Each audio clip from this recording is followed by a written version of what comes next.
Okay, quick music disclaimer here. I do not own the rights to this music, which belongs to the rightful owner, who is the intoxicating mind of Dr. Frankenstein. So he made my intro and my outro, and I hope you guys enjoy. Check them out on Spotify and YouTube, and no copyright infringement is intended. Have a good day.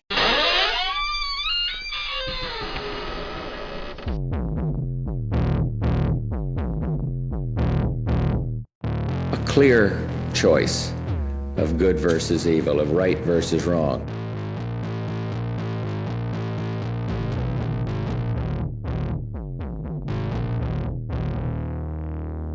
Twisted Tales. Alright, welcome back, folks. I appreciate you guys tuning back in here. So, part 2 of Denise Huber. And I apologize for kind of very abruptly just ending the last episode. I actually don't know how to, leave people on a cliffhanger. Or maybe I do. So, this next little bit here, I wanted to talk about a couple of characters that involved in this little ordeal here. And it's just, I got a lot of information from the internet, but I wanted to read the book too, so I got that, and I read that whole fucking thing. So, I mean, it's really detailed, killed some time, got my mind slowed down, so yeah, no. It's called Cold Storage by Don Lasseter. Great book, by the way, so I mean, you can get it pretty easily. You find it online, you can buy it, whatever, and get it mailed right to you. And it's easier for me just to do that than going back and forth through all this. So, I mean, even with the second part here, it's gonna be a doozy. So, I really appreciate you guys, joining along here with me. And I just hope everybody's doing well. I mean, everything's getting expensive, everything sucks. Work is work. And, yeah, just keep on going, folks. Now, I want to pick this part up back in May of 1994. So we're going to focus on a couple of friends here named Eleanor Canalia and Jack Court. And let me tell you a little bit about them here. So they had a paint manufacturing warehouse. This was up in Phoenix, Arizona. So they would buy and sell products, whatever, and they'd hit up open air markets. Now an open air market's actually a farmer's market or a big flea market type deal here. And they go up near Prescott, Arizona. So these two here would travel around, check out swap meets. They just wanted to establish future sales and clients. So one afternoon they saw a vendor there that had a bunch of stacks of paint cans for sale. So walking by, she kind of made a joke hey, looks like we have some competition here. So the man at the vendor was actually a paint contractor from back in California. Now, he wasn't doing so well in business there, so he was selling off a majority of his supplies. Now, over the next few weeks, Elaine and Jack would see the man a few more times, so they go back for weekend markets and stuff, and they'd see the guy. So one Saturday on July 9th, they noticed the bearded man again. So they stopped to chat with him a moment there, because they were there with their grandson or whatever. So he was kind of standing behind a van that he was using to transport his supplies. So he got to mentioning that, he had a pickup truck back at his place, too, and he was selling some stuff. He had a bunch of colorant back at his house. So this kind of piqued, the two's interest, right? Because, hey, we'll go get some coloring and whatnot. So they toured the market with their grandson for a bit and then let the guy pack up his van. So they asked him if it was cool to go back to his place when they were all done, touring around the flea market, and he was packing up his stuff. So he said, yeah, what the hell. So the two paint store folk followed this guy in his white van, and this was downstate Highway 69, and they rolled up into a bunch of luxury residences, and they went to the contractor's place. Once they got there, he kind of led them around the corner of the driveway, which is about 20 feet deep, and it had a wooden fence nearby. There was also a yellow moving truck that had the name Ryder Rental on it. Now, this was definitely just sitting around for some time, and Elaine thought for a bit why someone would keep a rental truck parked outside or so close to their house, right? Especially since he had a van, and a pickup truck. So they went into the backyard, and there were like numerous paint cans, pretty much in the hundreds. So they were all like laying on like scaffolding and on like old ladders and shit. So they got the paint colorant, and then they loaded up a couple cases of it. So they put it all in the back of their truck. Now during this, their grandson had to use the washroom. So the contractor just like shook his head. Nope. And he made a mention that the water had been turned off. And it was a little weird, but I mean, whatever, no big deal. The kid couldn't use the washroom right away, right? So the kid was running around, and the grandson had like a cap gun with him. So he started shooting it off, making those little, like, noises, like the air bangs and whatever, that we all remember, right? Like, phew. So the contractor kind of mentioned that this was a quiet neighborhood, and everybody wanted to keep it that way. So that was kind of like a weird thing, like, but who were they to argue with them, right? So they ended up getting their products, and now it was time to be hitting the old dusty trail. So they hopped in the truck, and they said their goodbyes, and the contractor just, like, stared at them when they were leaving, like, he just glared at them. So upon leaving, they noticed that there was a Massachusetts license plate. There's that word again. And they made convo on how it was, like, probably stolen, and Elaine grabbed a piece of paper and she scribbled down the license plate number, the serial number that was above the cab, and like the rental company's name or whatever, Ryder. So they got back to their warehouse in Phoenix, and the paper was tossed down on a desk, and then they went about their day. Fast forward to July 12th here. Now, one of Elaine's friends had popped by for like some paint or whatever at the store. Now, this was Detective Steve Gregory with the Phoenix PD. Now, she knew the guy for years and would just bullshit with him every once in a while. So she had made mention of the moving truck that she had seen in Prescott, Arizona. So Sergeant Gregory was now curious. So he wanted to see like if this guy had perhaps like owned the truck or he rented it or whatever. So he took it upon himself to phone up the Ryder company. So he gave them the serial number and the license plate. Now, the guy on the phone for the Ryder company had mentioned that there was no report of that ever being stolen. So the cop had asked him, hey, like double check, right? And call me back. So they looked into it, and a few hours later, a representative had called back from the security department. So the truck went missing about 6 months back. So this was back in January. This would have been from the Orange County, California area. But somehow, it just went unnoticed. And the rental company wanted to rectify that, so they made a report to the Orange County Sheriff's Office.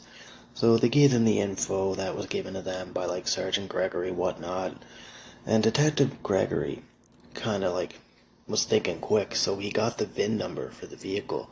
It does mean vehicle insurance number.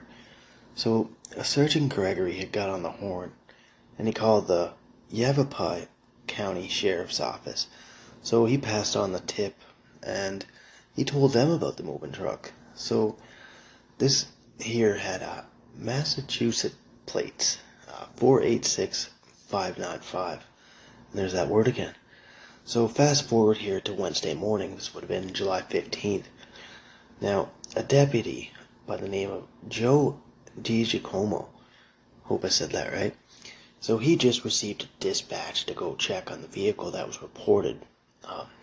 Elaine reported it, and then the cop did whatever. So, I mean, it was all out in the open now here. So, this was seen up in the old high-end neighborhood here. So, the dispatch had gave him the address, and he took that route, and he went and got there. Now, the cop drove around the area just to scope things out. So, he got to where the address was, and there was the moving truck, smack dab in broad daylight. When the officer got on scene here, he noticed that the residence kind of faced to the west, and the Ryder truck was backed up into like the driveway, so it was like just backed in. Now he hopped out on foot to go check everything out, so he wanted to inspect the vehicle to compare his notes to the license plate. But the info didn't match. It wasn't Massachusetts plates like originally reported, and the plates were from Maine. So that was a mistake on the ones that called it in, right? it happens, honest mistake. They're in well, not so much a panic, but they're trying to like be quick about it and write things down. It happens. People make mistakes. Not a big deal. Now the officer had kind of like thought it was a bit odd that the license plate didn't match, but there wasn't much that he could do at that moment but go back and make another request to get some more info on it. So he got back to Deputy Gregory, who literally just popped back to the paint supply warehouse there just to touch base with the couple, see what they knew about everything, right?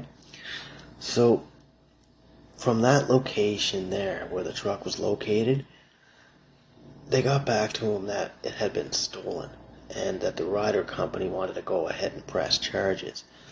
So this time here, the deputy went back to the house and he got some backup, and this was around noon. So he checked the truck again and he matched the VIN, and this matched with the stolen Ryder truck that was reported stolen from Orange County about 6 months ago. So one other thing here that kind of like caught the officer's eye. There was a bunch of like 5-gallon pails that were all labeled, but there were some that weren't labeled. And they were scattered all like throughout the driveway. They were all around the truck, along the fence line. And there was a very noticeable electrical extension cord that ran from the house under to where like the locked truck back door was. So this kind of got him thinking that this had all the signs of like a drug lab operation. And nobody seemed to be around the house or anything like that. So I mean, maybe it was like a bandit. They use this, they cook or whatever, and they'd leave. Now, around 1:15 p.m., a couple of other officers there, they just showed up. So they were briefed. They checked on like a few of those pails that were like strewn about. They found no trace of chemicals or anything that would be like drug related or used in drug labs. So they thought about the truck and the extension cord running to it. Now, they're like, maybe perhaps there would have been like some illegal like materials inside or something was going on, because there was a secure lock that had kept them out. They looked to the officers that the truck hadn't moved in months. Like, it was just, really noticeable. Now, the cord that was running to the extension there, or the plug-in, that was looped over a wooden fence across the backyard from a plug on the side of the house there. But even with all this, they still needed to obtain a search warrant. So there was an older model white Dodge that was parked beside the moving truck. But there was nothing really out of the ordinary about that. So they checked the plate, they called it in just to get the owner's name or whatever. So they used that info. They were pretty good with that. There was a local locksmith that was called in. So he rolled onto the scene there to unlock the Ryder moving truck. Now once inside, they found more paint cans. This was in the cargo section. Now, in the rear area here, close to like the truck bed, was a very large white rectangular appliance. And that turned out to be a chest-type freezer. So the switch was on the on position, in the on position, and to keep whatever was inside frozen. Now the freezer was also locked with heavy masking tape and was placed at intervals to like seal the lid. Now the locksmith that was on location was still there, so he popped off the lock for the detectives. Sorry, I'm stuttering here. Now, a detective named Mike Garcia, he placed a gauze mask on him, like over his mouth and whatever. So he snapped on the old rubber gloves, and he began to rip off the tape that was sealed around it. Now the lid was lifted, and boom, there was a foul odor of like decay coming from the freezer. So they opened it up and they looked inside. So they noticed a large object that was covered with large black garbage bags. So the officer, he reached in and felt what he thought to be a human arm that was like just frozen solid. So all this had the makings of a homicide. So they called up like the homicide team. They came in, and a lieutenant by the name of Scott Masher, he arrived later on here. So this was about 4 p.m. that afternoon. Now the detective had like a little buddy with him, whatever. One of his co-workers with him there. So they tried to see like if anybody was inside the residence, and again they got no response. So they took a video camera with them, so they brought it like to check out everything here. They took a video of the remains that were located in the freezer, and they began to actually like cut open the bags to get a closer look at the inside now. Police started cutting into the garbage bags there just to see what was underneath, and a human shoulder and an arm were exposed now. There was whitish flesh due to like the freezing and being in the freezer for so long. And the pair of hands were actually handcuffed in the middle of her back, and they were still held together. So she was like in a fetal position here, with her handcuffs, like still handcuffed behind her back. Another odd little detail here was they noticed that she must have had long nails because they were very well manicured, and it looked like they'd been cut around the ends. So possibly after her death, they were cut and manicured and looked after. And the body was in a fetal position too, and it was a big freezer, so there was no need for her to like be in like such a tight position. So they continued on the search. They videotaped the scene, and they just like they kind of made an assumption that the body was not killed here at the scene, which they learned like because of frozen blood and other fluids that were at the bottom of the freezer there. It's like they dripped through the bag or whatever, right? And there was no evidence of any blood splatter, so there was none of that at the scene. So I mean, it's like, okay, well, she didn't lose a lot of blood here, so she must have been like just put here and discarded. Plus, like, the way that the body was decomposing kind of led them to believe that the body was only frozen like a few hours after death. Now, the fridge model here was a signature 2000 freezer, so that had a capacity of like 23 cubic feet, and that was manufactured back in 1991 by Montgomery Ward, so that was the company. And like, since I'm really passionate enough here, like, I'll give you guys some details on this big deep freeze here. Now, the Montgomery Ward is a business that ran from 1872 to 2001. It was like a department store. Then they filed for bankruptcy in, 2000. And then they did a full liquidation in 2001. Now, originally, the company was out of Chicago, Illinois, founded by Aaron Montgomery Ward. And that's just a little bit of facts for you there, folks. I mean, it's not as passionate about, like, the steel plant stuff, but I mean, it's still kind of right up my alley, right? So, back to it here. Now, any further handling of the frozen body, it might disturb potential evidence, so they chilled back. Actually, no pun intended there, folks. So, it was all closed up and then transported back to a fully equipped lab for some testing. After the police discovered the dead body, they started questioning people in the neighborhood, so they were asked about the moving truck. And it was mentioned that some had seen it 6 months ago, some had seen it like 2 months ago, so it kind of lined up with the timeline since it had been stolen. So that would have been back in January of 94. And so it had been parked there for a few months as far as they remembered anyways. And also, another little known fact here, the Arizona Department of Motor Vehicles had just got back to the officers with a request on who the white Dodge pickup was registered to. And that man was John Joseph Familaro. So, soon enough, he was like pulling up to the scene because he was going to drop his mom off. She actually lived next door to him. So, as soon as he pulled up on the scene, he slowed down and he pulled into a nearby house, and that was actually his mother's. So that was on Cochise Street around 5:30 p.m. Now, he was arrested right then and there, and this was for felony theft of the moving truck. And one of the detectives actually went and like just drove with John's mom. Like, they arrested him, he hopped in with his mom, told her what was going on, and the two had shared like a quick little convo here. So she told him that the truck was there for like maybe 2 months, and she just thought it was like connected with his painting business.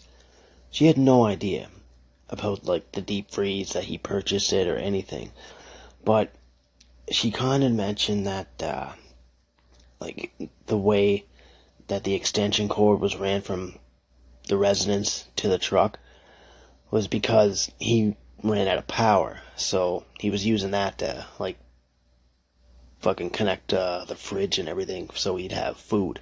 And he actually brought over food to her place. So, I mean, it made, like, a believable story here. So, she ended up talking about John here. Like, she said she just kept to himself. Or, sorry, he kept to himself. He worked a lot, and he barely had any friends. His father was actually currently ill, and he was spending a lot of time at home, and with him up in Prescott. This was at the Veterans Hospital. So that's just like a little bit of background to this guy here is all.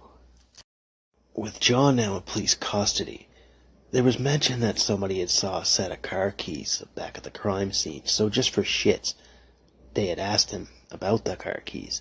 So Familaro told him that they would fit a white van that was parked outside in a Safeway grocery store parking lot. This was over in the Prescott Village area. So police went to go check it out. This was found on July 14th. Now, there were no license plates on it, and it was pretty much the only vehicle that was located in the lot at that time, so it wasn't hard to find. They noticed a small hole in the exterior on the left side of the van. This indicated that a bullet had been fired. So they called a tow truck, and it was hauled off for investigation. Now, during this time, they talked to John's mom, like I previously mentioned, about like the extension cord and everything. She just made mention that her son's power was cut off, and he ran power from her place to his fridge for food. And like I said, it was believable or whatever, right? I mean, these things do happen. And he also like brought over like food to her place and shit. So I mean, it was a pretty believable thing to go through, right? Or whatever, right? I mean, that's stuff that happens in life. So pretty much he just thought that she was helping out is the main thing here. She probably just didn't expect the whole craziness of the dead body, though. And they now needed search warrants so they could enter the home. And then they had to get, like, permission to check out a red Jeep Cherokee that was on John's mom's property. So once they got all this, they ended up checking it. So they got keys to the house, and then they could now do a search of the house. So they made a videotape here just for evidence, whatever, because they wanted to check everything out when they were starting the search. So police were very curious to check like a couple old random ass boxes, some paint cans, 5-gallon pails and everything. They also found a bunch of like old newspapers, old magazines, and there was a cardboard box there. There was 2 of them that were labeled Christmas. So one contained a smaller box inside, and that contained a nail bar tool. So that's like something you'd use to like pry out nails from walls and shit. And there was also an empty handcuff box that was similar to the handcuffs that were found around the victim's wrists. So the van, that was also checked out too, and it had the bullet hole in it or whatever, but that was never really explained. They also found what it looked like to be like a bloody handprint, but that ended up turning out to be just like a paint stain or whatever. The cops found some ID cards, some other documents with other women's names, and the second box that was marked Christmas there had contained like a blood-stained backpack, a claw hammer that had dry blood on it, and black plastic bags which contained items from a woman named Denise Huber. So they found nothing really important during the search of the mom's house. It was all mainly focused on John's house afterwards. So, like I said, there've been like some other like items found, like various IDs from other women, various credit cards, and even some birth certificates. So cops began to think that they had a possible serial killer on their hands. So back at the station, they had input the names into the computer database. Now, Denise Huber's name had popped up as a missing person, so this was issued by the Costa Mesa, California police 3 years earlier in 1991. So they called the Costa Mesa PD to inform them of the current situation. So they told the Costa Mesa that Denise's personal belongings were found at a residence during a homicide investigation. So then the Costa Mesa had given them details about how she vanished back in 91. And although the body that they found in the freezer, couldn't be identified yet, it was due to the body being, completely frozen. And more details would be made here upon the autopsy and the thawing and everything, right? So this was scheduled July 16th. They had all of, Denise's, info and everything there. They just had to do a 100% check on this, right? So that was scheduled July 16th. So while they were on the phone with the police, they got a description of what she was wearing that night. Her dress, the black jacket, etc.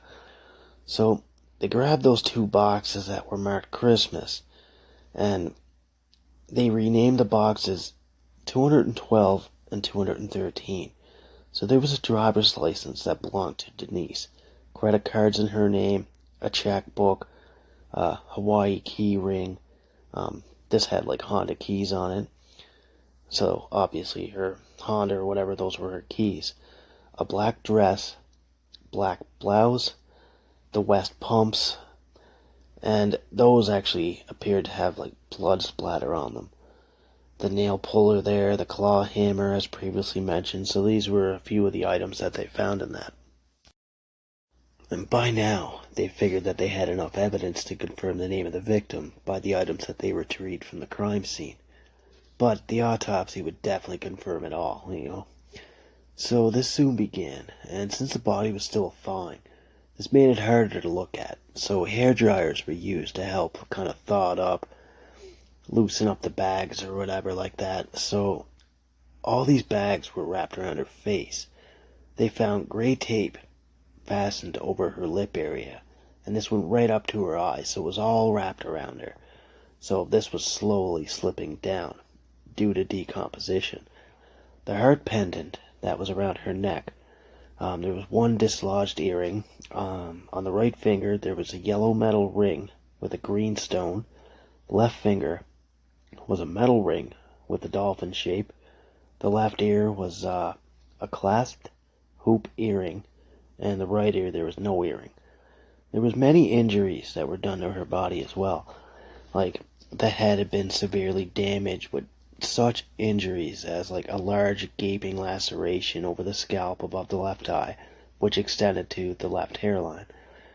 A fractured skull, and there was a second gaping wound on her forehead. A third wound on the left side of the scalp, which revealed bone fractures and leaking gray matter from the brain. So a weapon was used to literally, I can't say that word either, shatter the skull, pretty much fucking completely. There was a minimum of 14 blows and 17 glancing blows, so somebody had used a weapon to strike the body at least 31 times.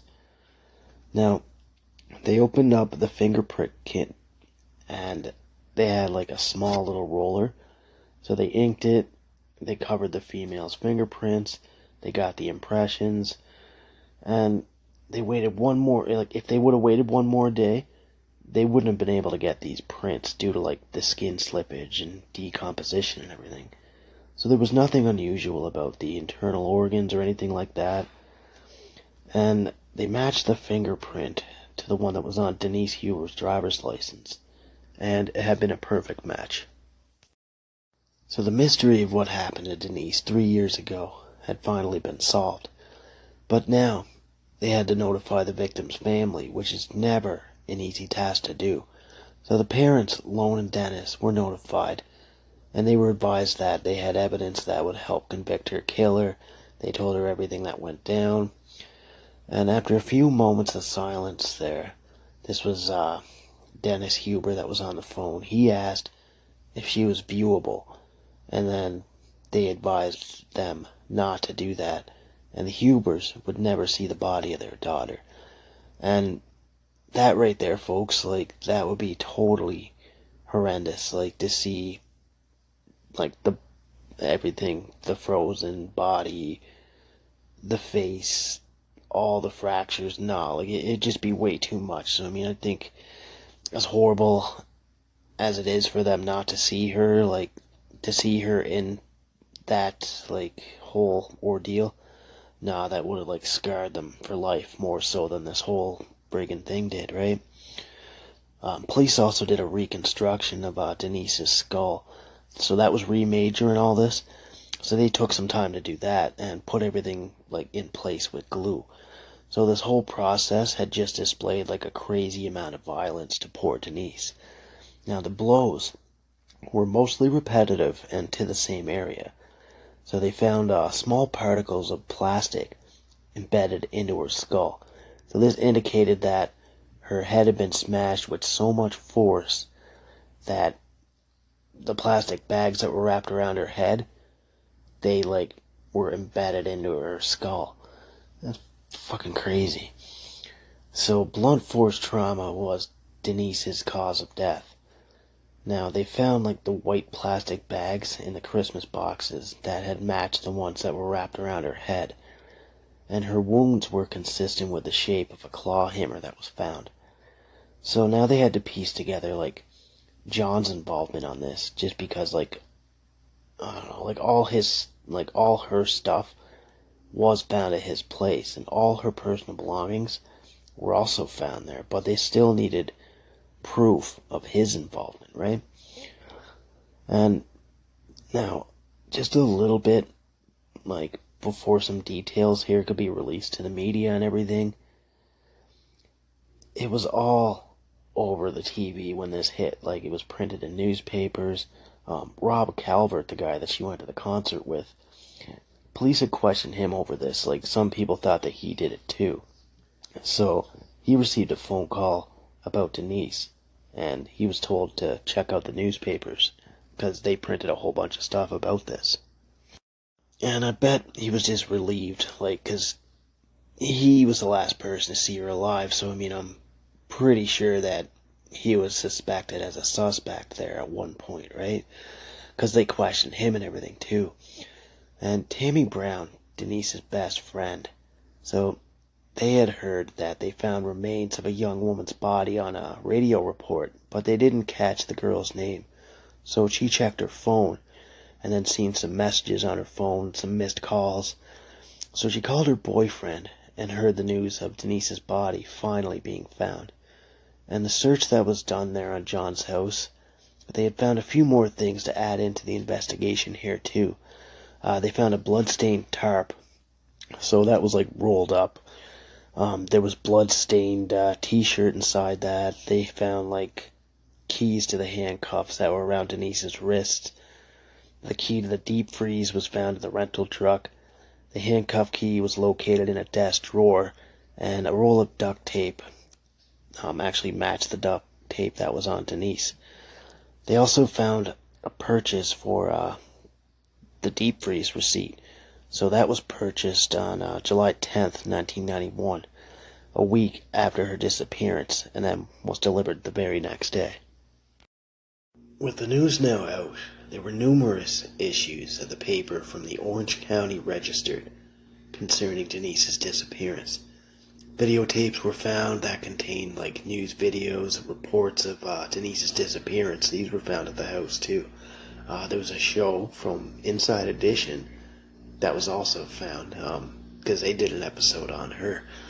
So, like, there was just tons of evidence to convict this guy on. Like, plus they were waiting on like lab results from like the examination of the body and everything. 10 rectal samples were done.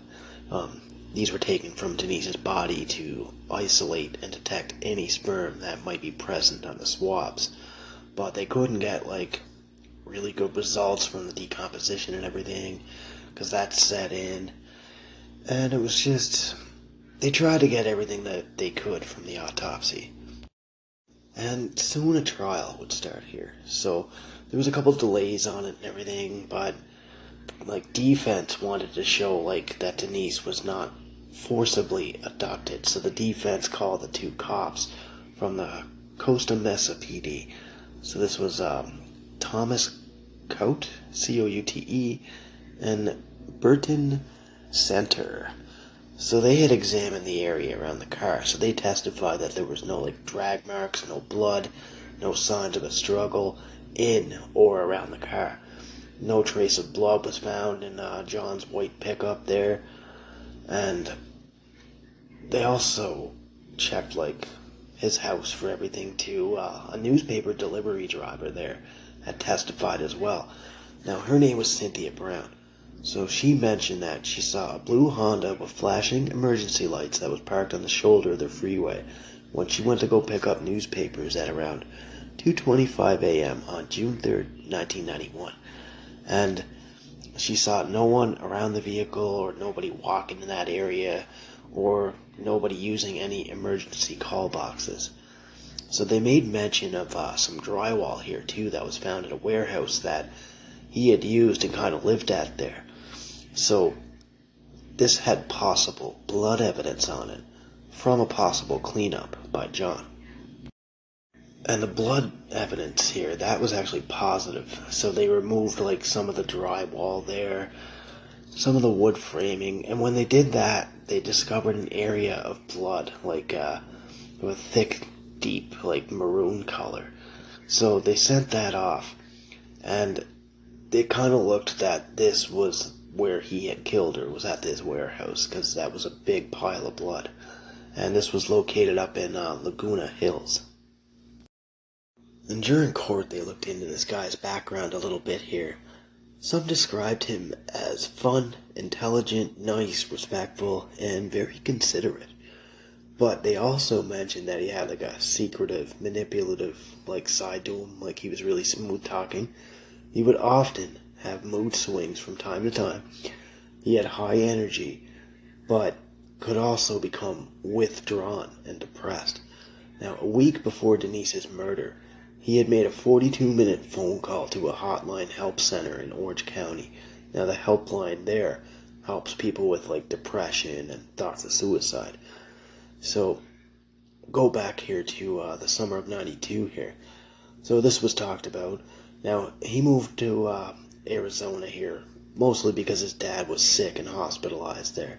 So he continued on living with his mom after the death of his father.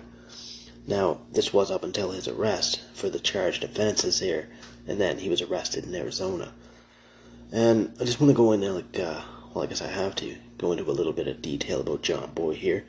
So, he was born June 10th, 1957, in Long Island, New York, and he was the youngest of 3 children. So he had 2 siblings there, Warren and Marion. Now, his mother, Anna, was pretty domineering, pretty religious, and growing up, the kids were forbidden to invite other kids into the home. So when they got kind of older, the mom was kind of like controlling and everything. Like she'd listen to her kids' phone calls on the phone. It's kind of fucked up, but I mean, it happens, I guess. And that would often, like, she'd go through, like, their personal belongings up in their rooms. And she had banned any contact with the opposite sex for, like, the boys and the sister. Now, the family attended church regularly, and they had little interaction with the church members outside of the group. The father, Angelo, he was an Air Force veteran there, businessman and what have you. And the outside of their house was all tidy and neat, but the inside of the house was just hoarded stacks of like old newspapers, magazines, laundry, other boxes always kicking around. Food was also hoarded, like they prepared for shit, I guess, because the mom kind of had thoughts that this needed to be done to survive like a possible Russian invasion and shit. So yeah, maybe family life was a little weird for the kids growing up. And during school, John was bullied.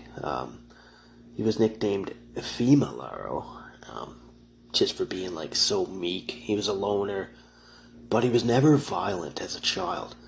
Now, like I mentioned, he had mood swings, hyperactivity, and he moved around constantly, so he would always have to like be focusing and organizing things, but he was just unable to sit still, like even during school and stuff, so like that kind of often got him in a little bit of trouble. And his sister, Marion, she would often sit with him on the bus to school so he wouldn't get picked on. And John was very close with his grandmother growing up too. She actually lived like off and on with the family throughout the years. And the kids, like, they weren't taught things like sex education or whatever. Like, they were disciplined with a belt time to time to be corrected into being good. Their mom, Anne, would bathe them personally up until their preteen years. So that's all kinds of fucked up. And she would make special focus on their private areas because these were areas that needed to be cleaned correctly. And they weren't allowed to engage in any sexual activity with the opposite sex. The whole no sex thing, like, that was made sure of by their mom. Like, she would often check on the boys throughout the night to make sure they, like, refrained from masturbating. One night while Warren was in college there, his mom had actually followed him and a girl named Mary back to a hotel room. She waited for Warren to leave, and then she barged in, scaring the shit out of Mary. So she swore at her, slapped her in the face, and then rambled on about, like, religion and whatnot. So she told Mary that she would actually die that night, to which Mary responded with, "How's that gonna happen?" And then Anne had tackled her to the ground, and they began to choke her. But she broke free, called police, and Warren had later on persuaded her not to press any charges against his mom. Anne was just pretty nuts, I guess. Like, her family would often, like, be scared of her behavior and everything. So, what better for Anne to do now than to become involved in local politics? So, over her life, she was involved in that. She would actually campaign against, like, things like abortion, porno, a local adult theater in town, and she ran for a seat on the Santa Ana City Council. But something kind of came up when she was announced for her candidacy. So old Warren G here was arrested for sexually molesting a 10-year-old boy and a 10-year-old girl, and also for having unlawful intercourse with a 17-year-old girl. And that actually ended up, like, turfing her whole political career pretty quick. And Warren was later convicted and committed to Patton State Hospital as a mentally ill sex offender. And to escape embarrassment from this, the parents ended up moving to Prescott, Arizona. Now, a few years after this, John had gotten plans of, like, becoming a chiropractor, so he was in college studying to be one. And during this time, he had saved a woman from being assaulted at knife point. And I don't know, that right there is kind of like, it shows me that he knows right from wrong and everything. So he saved this girl because he knew, a guy at knife point's crazy, so he's got to save her. But he ended up murdering Denise. I mean, fuck this guy. And a little known fact here, John had practiced martial arts. So he tackled the guy and he took the knife away until the cops had arrived. So it was good for him to save her or whatever, right? When John got older here, he would have girlfriends and his attitude kind of changed up a bit. Like, he became more social. But even though most of his girlfriends thought of him to be like this awesome dude, he was in fact totally not. So back in 1987, he was dating a woman named Cheryl. All this stuff came up in court. So the two had went to New York City and stayed in a hotel. Now the couple began to, like, play fight a little bit in bed or whatever. It happens. And at one point during this, Cheryl was handcuffed by both wrists to a bar that went across the window. He pulled off her nightgown and then opened up the curtains on the window, and he left her there for, like, several hours after leaving the room. So he returned several hours later, he laughed at her expense, and then he realized that she was upset by his actions, and then he kind of, like, tried to talk to her to calm her down, which she played along for the remainder of the trip, like, to make nice. And then once they returned back to California, she broke it off with him. But they restarted the relationship in 91 for a little bit, and then eventually they just remained friends. Now Cheryl, she had denied being handcuffed consensually, like, despite, like, all these some photos that John took of her smiling and, like, naked with the curtains open and whatnot. So, like, despite all this, it's like, maybe she didn't want to remember all this because it was really traumatic. And it's probably due to like all the trauma from that. Like, she most likely just blocked that part out of her brain, I would imagine, right? And another time in 1989, so this was around March or April, he was dating a girl named Nancy. And she had stopped by his place. This was up in Lake Forest, California. So they were kissing a bit, and then she mentioned that she had to go. And John had pushed her onto the bed, which kind of caused her to hit off of a bookshelf. So they struggled a little bit, and then he placed all of his weight on top of her. So all his body weight went into that. And this went on for about 10 or 15 minutes here. So during this, he pried her legs apart, unzipped her shorts, raised her hands above her head, and then handcuffed her. And he never used handcuffs like in previous sex acts. And so she was kind of like totally sketched out by this. So then he undid his pants and then pulled her shorts down. And right there, Nancy broke down and told him that she would make a report of rape to the police. And this quickly kind of changed his tune a bit. And he did his pants back up. He undid the handcuffs. Then he called her a bitch upon leaving and told her that she was the one to bring this all on. And that's just totally crazy. Like, that's just not how you deal with anything. You don't pull that stuff on the ones that you love, right? Or the ones that you're seeing, whatever. You don't cause harm to anybody, really. And after this, she didn't see him for like about 3 or 4 months. So also, eventually, they started back up again.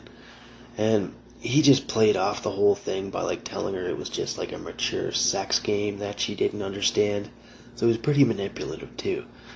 And that right there is just a little bit about John Boy there, like about his growing up, his controlling mom, his weird sexual fantasies, and just his encounters. Like, you know, like everything about him was just crazy. Like the way he acted, and I get the whole church thing, the religion thing, but I mean, his mom was out to lunch.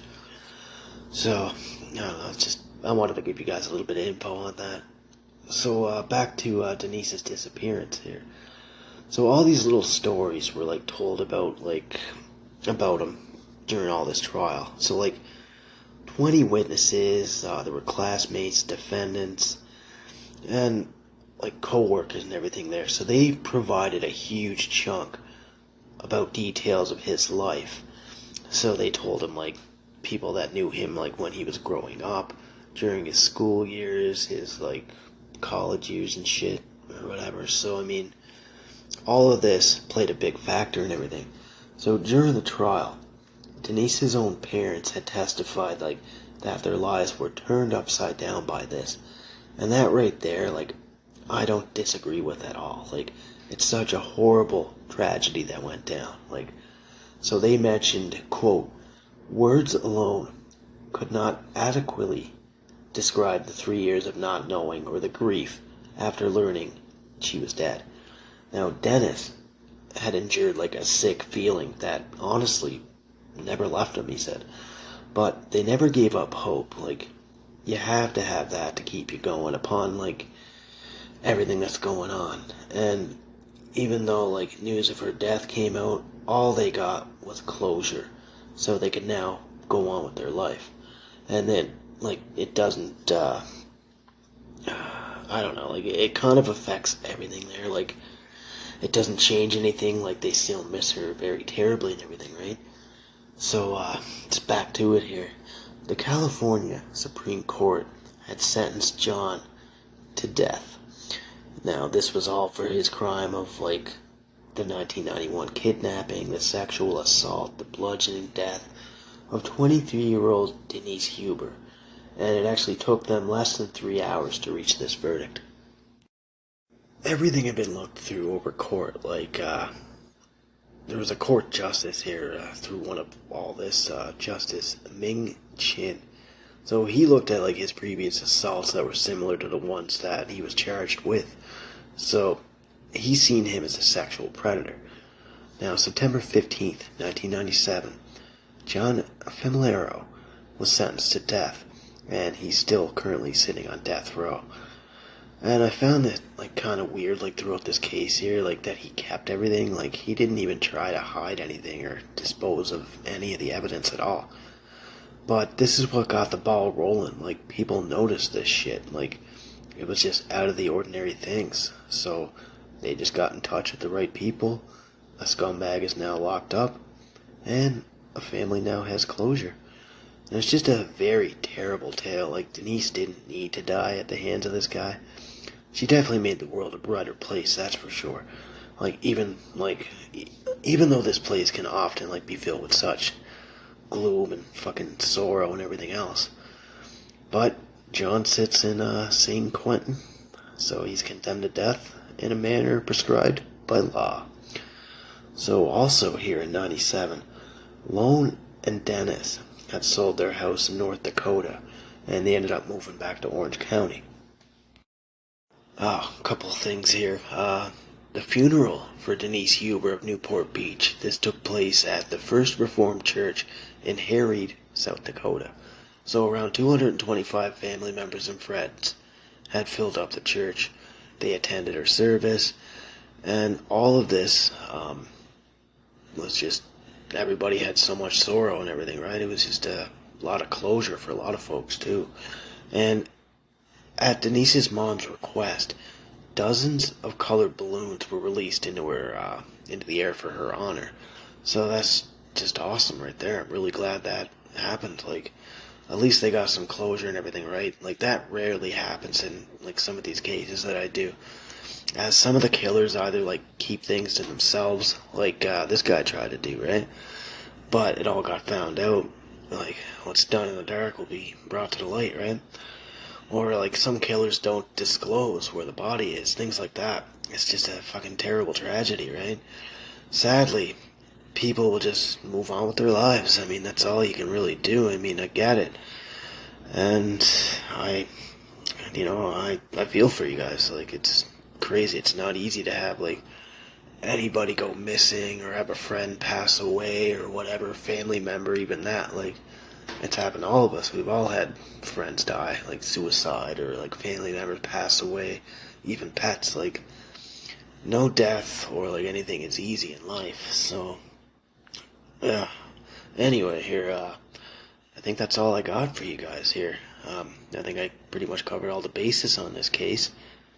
And this one here was a viewer request, so I really appreciate, like, sending this in. I was like, oh, this will be cool, right? And then turns into, like, this is a lot longer than I expected. But, I mean, that's cool, too. It gives me some time to chill and get details and everything. And I actually read a whole book for, like, the first time since high school.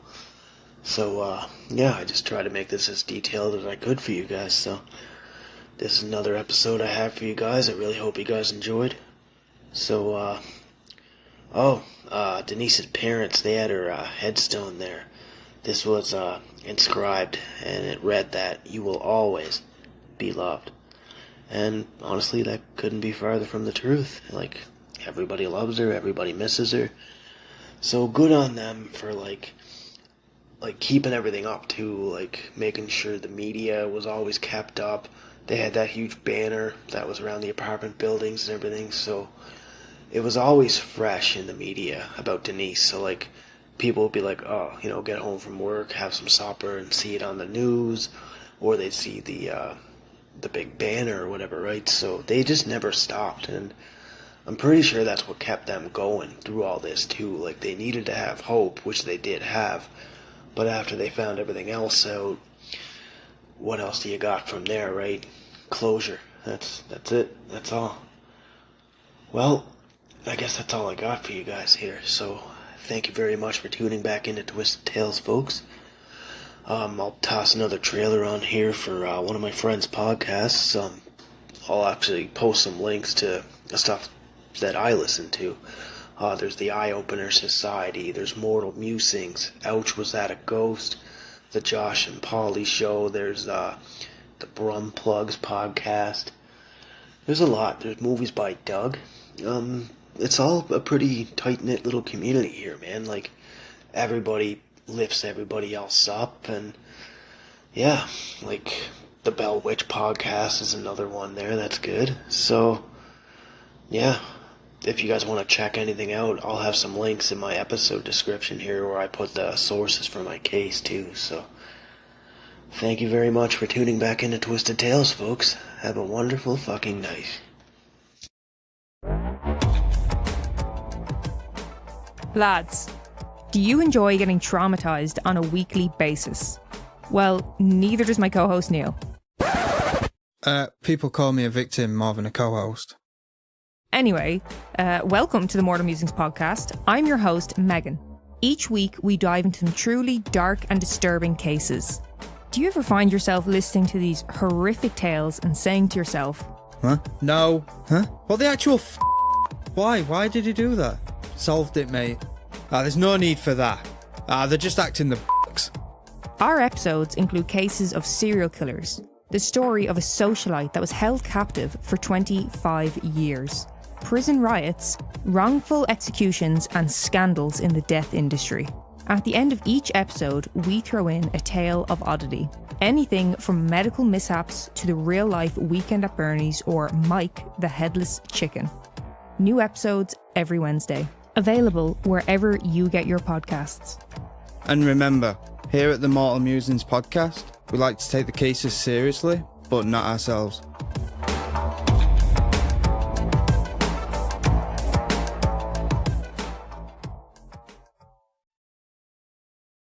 I also have my second ad here, folks, so this one's for Haley.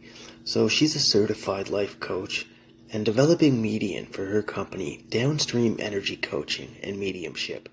And she's fantastic at this, folks. Totally fabulous. So she helps others to heal by connecting them to their loved ones who have passed on. From natural causes, mind you. Not the way that I talk about deaths in my cases. And she offers up 1-hour guided sessions to help identify blocks, patterns, or any other stagnant areas. And this helps provide clarity and validation for all aspects. And she's also a fellow Canadian. She does all her cultivate experiences for all of our greater good folks, so check her out. I'm going to post her Facebook link on here and her website, so definitely check that out. Give her a page a like or whatever. And if you have any questions or whatever, just, you can certainly message her page. But in addition to all the coaching and the mediumship, she's also a level 1 pranic energy healer, also a trained oracle card reader, and a certified mental health worker. So she currently works in the field with disability and everything, so that's awesome. Just a totally awesome person all around. And like I said, I'll post the link to her website and her Facebook, and I'll do this all in the description of my episode, so you can click on things, check them out. Have a wonderful day, folks.